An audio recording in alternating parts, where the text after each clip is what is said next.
ઓહો ઘર ગોખલા રમો છો એમ?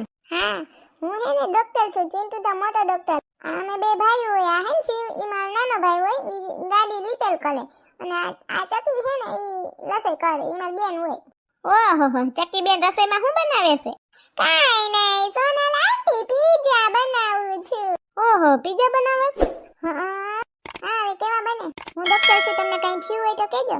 હા એ સિન્ટુ ડોક્ટર સાહેબ મને છે ને કબજિયાત થઈ ગયું છે, તો એનું કઈ ઉપાય ગયો ને? તો હે ને એક કામ કરો, તમે ચણાના લોટના ભજીયા કરીને ખાઈ લ્યો, કા વલણ ગાંઠિયા ખાઈ લ્યો. જો હવારે ડેકારો ના બોલે તો મારું નામ ફેરવી નાખજો, ને ટી શર્ટાઈ તમને ના ઉતરે ને તો પોપિયું ખાઈ લેજો, અને કા પછી ઓલી લીંડી પીપર આવે ને ઈ સગરો, એટલે તમને ઝાડા થઈ જાહે. મારું નામ ફેરવી નાખજો, જો ઝાડા ના થાય ને તો સિન્ટુ ધ ડોક્ટર. વાહ સિન્ટુ ડોક્ટર સાહેબ, તમે તો કબજિયાતનો સારો ઉપાય બતાવ્યો. હાલો એમ જ કરીએ, ભજીયા ગાંઠિયા ખાઈ લઈએ સૈણાના લોટના, પછી ના ઉતરે તો પપૈયું, પછી ના ઉતરે તો ઓલી લીંડી પીપર સગરીએ. તમે કયો એમ કરીએ, બીજું હું? હા અને છેલ્લે ના ઉતરે ને તો મને કહેજો,